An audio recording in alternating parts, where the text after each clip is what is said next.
Yezu Kristu akuzwe. Ku izina ry'Imana Data na Mwana na Roho Mutagatifu. Amen.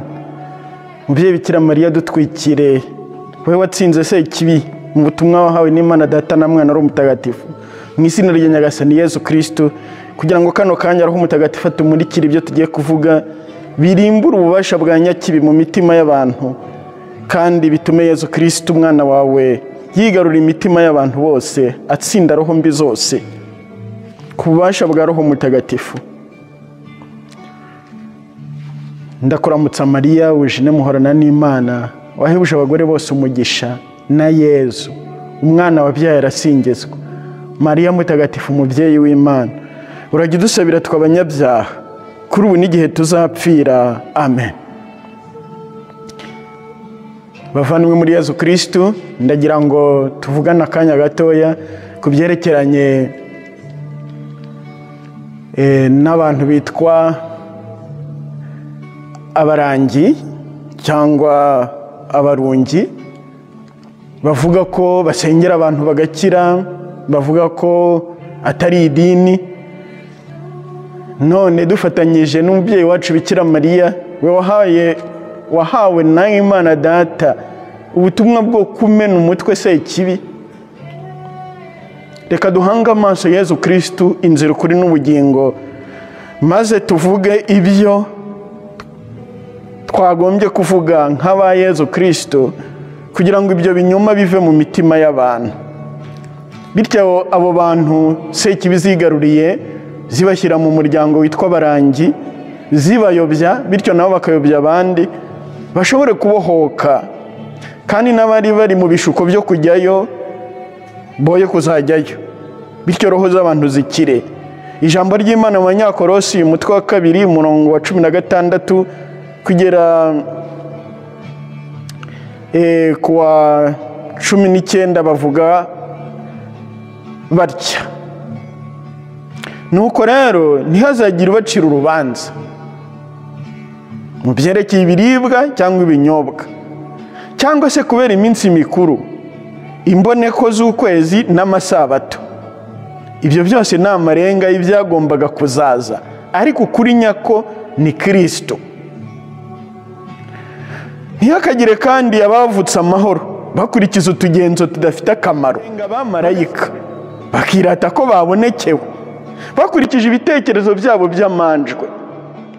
Bene abo bitandukanyije n'umutwe uhuza kandi ukagaburira umubiri wose, ukawukuza ubigirishije imitsi n'ingingo nk'uko Imana ibishaka.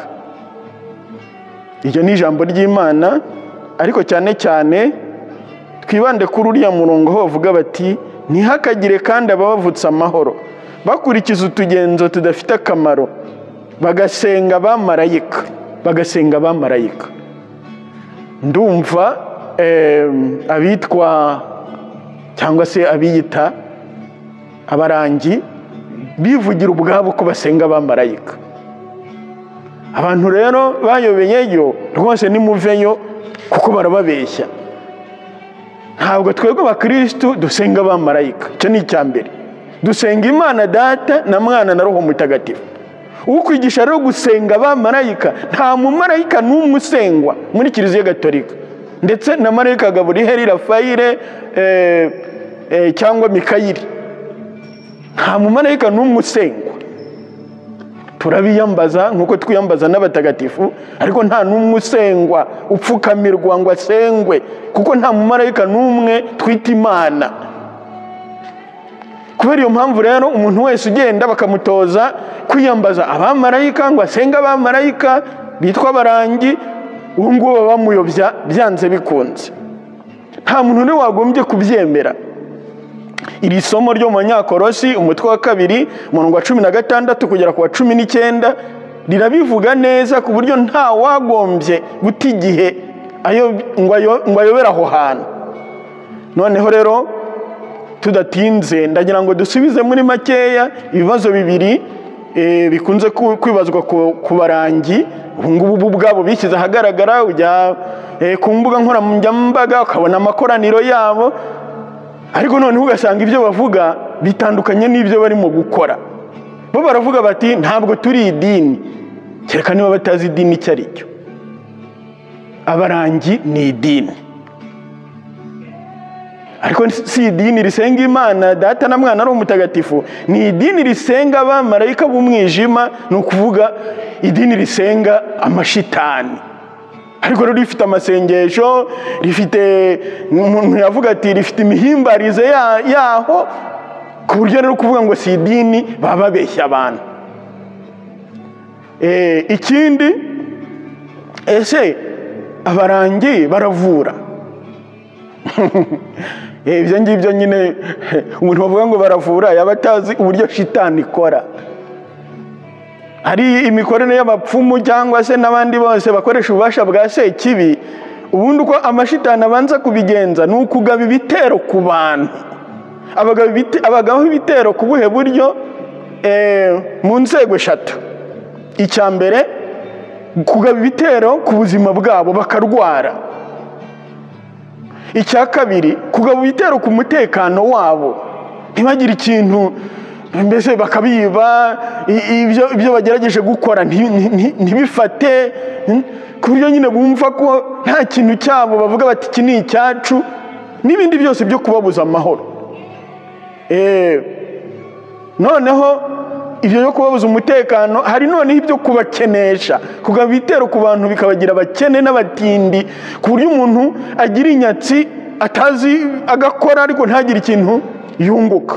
Ni bimwe mu bitero ahantu h'ingenzi zigaba ibitero kuri ubwo buryo. Noneho rero iyo zimaze kugaba ibitero gutyo, zihita zishyiraho ibisubizo. Bimwe mu bisubizo byazo rero harimo abapfumu, harimo abo barangi n'abandi bose bakoresha ububasha bwa shitani mu buryo bw'amayeri. Tuzagenda tubibona mu minsi itaha.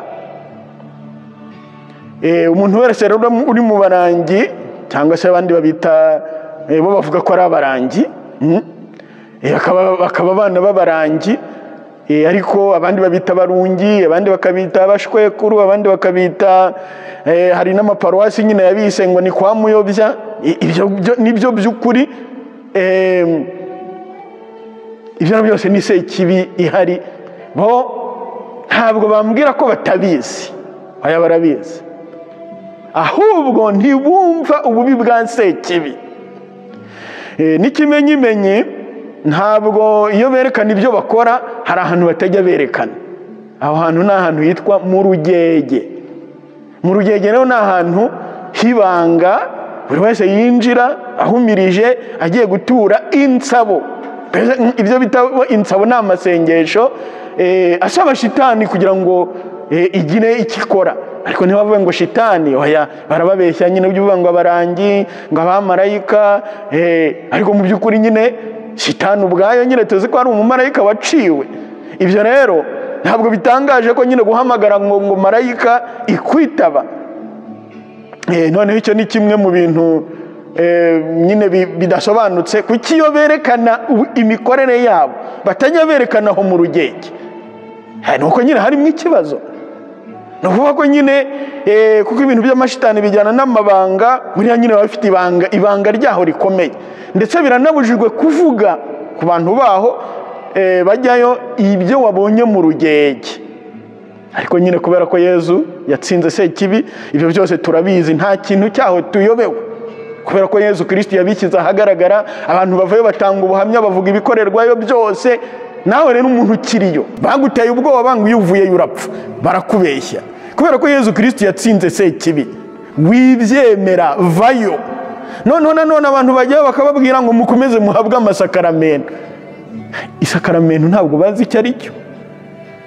None se wowe wasenga shitani ukabivanga n'amasakaramentu ukabaho? Ntabwo bishoboka. Roho yawe nyine ubwo uyitanze ni nko kuyitanga. Bavandimwe rero, mwese mwumva iby'abarangi, mumenye neza ko aho hantu shitani hakorera ku buryo nyabwo. Niba hari n'umuntu uzi ko ajyayo, umuburiye uti vayo wihuse, sekibi itaramuza atavuze. Hari igihe bavuga bati hari abavuga ngo hano hari inzoka, ngo ubwo tutabonye inzoka ngo ubwo ngo nta shitani ihari. None se shitani yigaragariza mu nzoka gusa? mumenye neza ko n'inzoka, ubonye inzoka wese ntaba ubonye shitani. Nk'uko ubonye umuntu utabonye shitani, ariko hari abantu bakoreshwa na shitani, hari n'inzoka zishobora gukoreshwa na shitani, hari n'izindi nyamaswa zose. Ariko noneho hari ibintu ushobora kubonamo imbere mu mikorere yabo, ukabona harimo ibintu bijya gusa nyine nuko inzoka n'uburyo inzoka zigenda, uburyo inzoka zikora, uburyo bwabo banyeganyeza umutwe bakora uruziga, umutwe wabo ukoresha uruziga igihe bicaye ku mukeka. Ibyo ubwabyo bifite icyo byerekana. Urukwanzi bakoresha narwo nyine rushushanyije nk'inzoka. Ibyo rero iyo bavuga ngo nta nzoka zihari, iyo si impamvu ihagije yo kuvuga ngo nta shitani ihari. Ibyo ari byose amashitani akoresha ibintu by'ibimenyetso, tuzakomeza tubivugeho ku buryo umuntu wese bari bamutera ubwoba ngo najyeyo atabyemera. Abariyo bose bakavayo mu izina rya Nyagasani Yezu, kubera ko Nyagasani Yezu Kristu yatsinze sekibi. Niba ufite ubwoba bwo kuvuga ngo nimvayo ngo nzapfa, ngo niko bambwiye, ariko se shitani ijambo ikubwiye kucyo uryemera, ariko Yezu Kristu ijya kubwira nturyemere. Yezu aravuga ati ninjye nzira ukuri n'ubugingo, ntawe ugera kuri data atanyuzeho, muri Yohana 14:6. Akongera ati ndi urumuri rw'isi, unkurikira ntazagenda mu mwijima, muri Yohana 8:12. None se ubwo n'ukurikiye Yesu uratinya iki? Vayo wirukanka. Ikindi kintu umuntu yavuga ku byerekeranye n'uko rwose ari shitani hakorera, nuko baca ibintu mw'ibice. Iyo umwe agiyeyo mu muryango bahita bamugira umwanzi w'abandi batajyayo. Noneho inama narangiza ngira abakristu b'Agatolika ku birebana n'abantu bajyayo, rwose mumenye neza ko Yezu akunda abanyabyaha. Ntabwo mugomba kwanga abo bantu cyangwa usanga ari abo mushaka nko kugirira nabi. Niba umuntu yavuga gutyo cyangwa se guhutaza, uwo tugwana nawe turamuzi, nk'uko Pawulo intumwa mutagatifu abitubwira mu Banyefezi 6:10 kugera kuri 20. Ni sekibi ubwayo. Urugamba rwo kurwana na sekibi zitwara abantu zibajyana muri uwo muryango w'abarungi cyangwa muri iryo dini, muri iryo dini tururwana dukoresheje intwaro Yezu Kristu aduha. Izo ntwaro rero harimo impuhwe. Abo bantu bagomba kurebanwa impuhwe, ntawe ugomba kubahutaza, kuko nyine niba bahutaje uzaba utaniye hese nabo batwita abanyaruguru. Ibyo byose twagombye kubarebana amaso ya Yezu Kristu, ariko tukababwiza ukuri, tukababwira ko ibyo barimo rwose ari ibya sekibi, kandi ko Yezu Kristu ashaka ko babivamo bihuse. Ariko ubwo hari icyo wenda ntarangije ku byerekeranye nyine n'uburyo kuvuga ngo baravura. Byari byose icyo ni ikinyoma. Sekibi nyine iguteza indwara, noneho ikaguhamagara ahantu ubwabo bavuga ko bamwe bahaza batazi ko bahaje, kuko iyo zakugizeho ububasha zikujyana aho zishaka.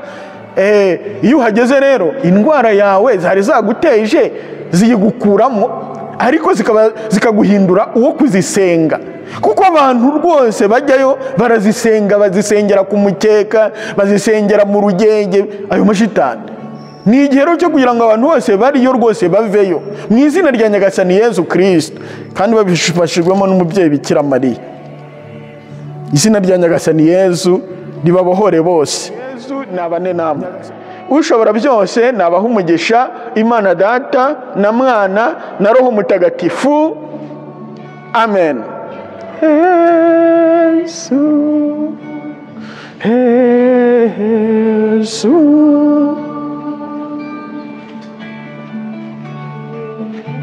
Yesu, Yesu, Yesu, Yesu.